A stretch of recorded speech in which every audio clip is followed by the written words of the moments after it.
Hi gang, welcome back to the Omni Latina. Well, last night I was able to stay up with Trump and got to listen to his speech. First time, I mean, I usually am in bed very early, but right now I am currently unemployed, but that's okay. Other opportunities will come. I absolutely love the message that Trump had. Each time he gives a speech, it's like it gets better and better. And I just don't know why anybody would have any problems with him. I think that he's doing a great job. He's on point. For somebody that never ran for public office, I think he's super. And what I like is that he really resonates well with the people. That's important. I mean, we've had a lot of people that run for office and they make all these promises and they're so out of touch with people that it's unbelievable the stuff that they do.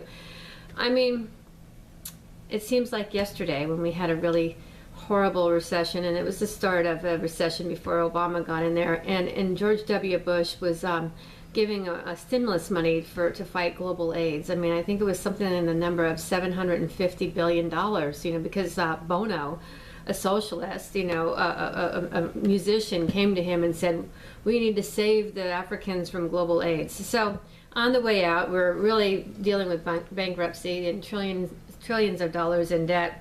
I was calling the White House every day, like it really helped.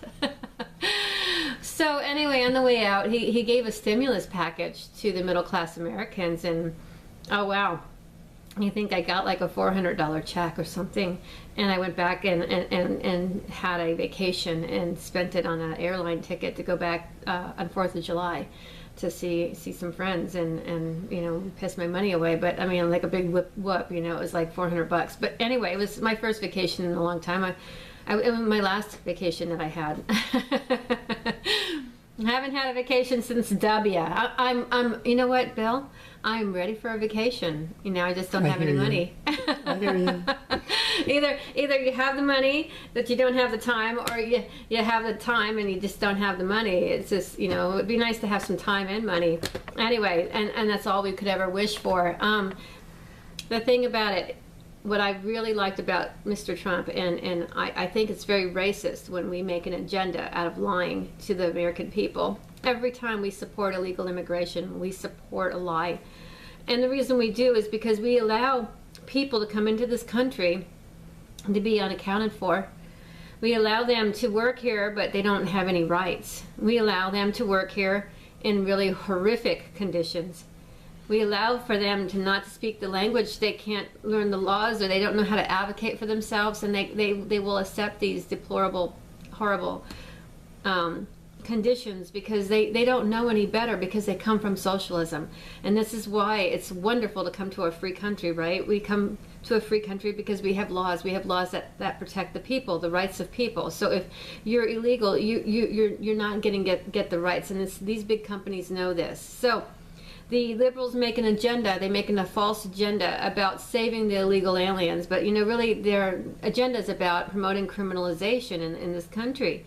So they're going to illegally sign these people up for votes, so these people can have illegal rights, so these people can have an illegal agenda, that we can promote their culture, because they're not citizens, so they have to have everything done in, Spanish.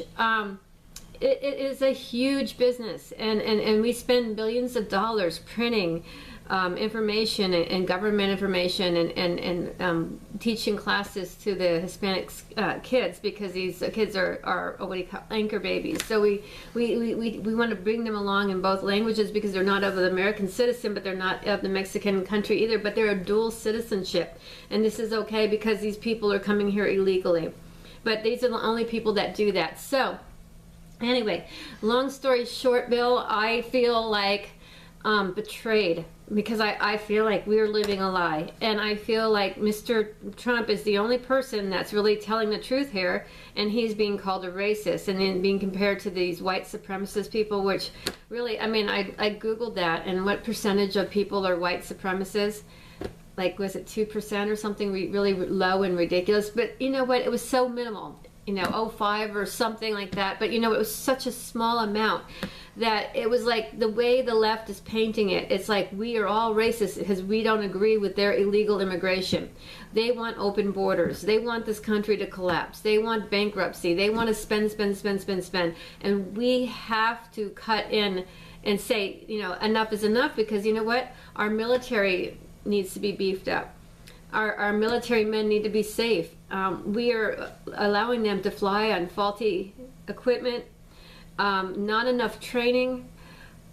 We are just not able to pay people that are out there doing public service what they deserve. A lot of people had to forego pay raises under this recession. I know our school teachers had to. You know what? I'm not a big union person, but you know, after working for a big company and was abused and never got a raise and never, you know, and worked overtime and was working off the clock at times, you know, I felt that the reason we have unions is to protect the people from these big global monsters who want to exploit their workers. And how do they do that? They hire people that they know are desperate and they abuse them, and they get away with it because these people want work so bad and they are afraid of the alternative that they'll do anything and work under any conditions. Okay, for example, little things like upgrading a vacuum cleaner so somebody's not carrying it on their back, you know, maybe getting a push one, investing in some things that, you know, are a little bit safer, you know, so that people that make their jobs a little bit easier. I think that sometimes people can be really out of touch, especially people with money. But I know that Donald, even though he has money, he is not out of touch with people. He is very much in touch with the people, and that's why he is doing so well, and that's why he's so popular, and that's why he won. Think of all the resources that Hillary Clinton had at her fingertips, and she still lost this election. She was married to a former president. I mean, she had that name, you know, that people were familiar with. I mean, she really had the money behind her, and really, at the end of the day, some guy that, I mean, basically never run for office in his entire life beat her. I know that looks bad, but the truth is, the reason why he won is because he was authentic. He wasn't a career politician.